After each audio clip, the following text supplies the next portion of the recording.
Сәлеметсіздер ма оқушылар? Мен Маңғыстау облысы Ақтау қаласының номері 16 орта мектептің бастауыш сынып мұғалімі Ильясова Жанар Сайлауқызы. Бүгінгі дүниетану сабағынан өтілетін жаңа сабағымыз табиғат және менің қауіпсіздігім.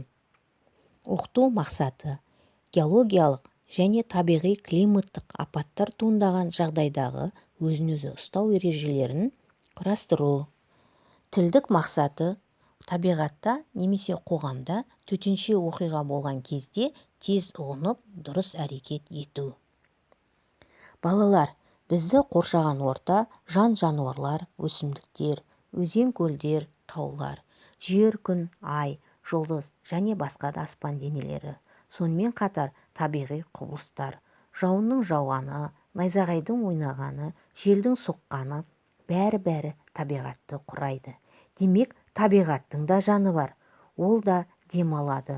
Бүгін біз сабағымызда табиғатта болатын төтенше жағдайларды сөз ететін боламыз. Сабағымызды бастаймыз. Өмір адамға берілген баға жетпес қымбат сый. Өмір сүру құқығы барлық адамға бірдей беріледі.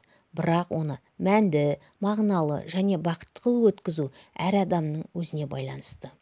Алайда біз алдымызда не күтіп тұрғанын, қандай қауіпті жағдайлар боларын білмейміз. Қай заманда да адам өз өміріне төнген түрлі қауіптер мен, мысалы, табиғи катаклизмдер, түрлі ауру індеттер және басқа да қауіптермен аман қалу мақсатында күресіп келген. Осыған байланысты ТЖ дегеніміз не? ТЖ дегеніміз төтенше жағдай. Төтенше жағдай дегеніміз көптеген адамдарға қатер төндіретін қауіп. Төтенше жағдайлар техногенді және экологиялық болып бөлінеді. Біз сендермен табиғи төтенше жағдайлар жайында сөз ететін боламыз. Адам өміріне қауіп төндіретін апат түрлеріне жер сілкінісі, дауыл, сел, өрт және тағы басқа апаттар жатады. Төтенше жағдайлармен қарапайым адам бір өзі күресе ала ма? Қандай төтенше жағдай болмасын, мысалы өрттің шығуы, селдің жүруі, жер сілкінісі орын алу кезінде біз тек қана сол адамдардың көмегіне жүгінеміз. Олар құтқарушылар деп аталады. Құтқарушылар дегеніміз арнайы білім алған, түрлі дайындықтан өткен, төтенше оқиға орын алған жерде адамдарға көмек көрсетуге арналған, барлық қажетті құралдармен жабдықталған құтқару қызметінің адамдары. Кез келген жағдайда құтқарушылар көмекке бірінші болып келеді. Құтқарушылар үнемі дайындық жағдайында отыратын және қандайды бір жазатайым оқиға байланысты дабыл қағылса жедел түрде қимылдап көмекке ұмтылады. Қазақстан жерінде жиі болатын табиғи апат жер сілкінісі деп аталады. Жер сілкінісі дегеніміз жер асты дүмпу күштерінің әсерінен жердің беткі қыртысының тербелуі. Бұл апат түрін барлық адам біледі десек те болады. Бәлкім кейбіреулері оның куәсі болуы да мүмкін.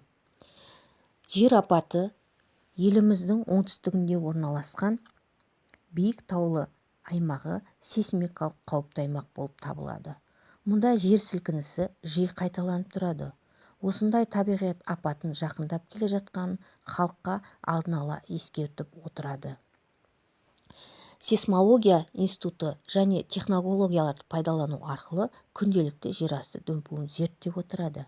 Жер сілкінісінің адам өміріне тигізетін зардабы мол.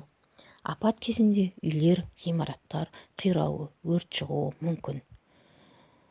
Әйнектелген ғимараттар жерасты дүмпуі болса, әйнек сынықтарының сынып шашылуымен өте қауіпті.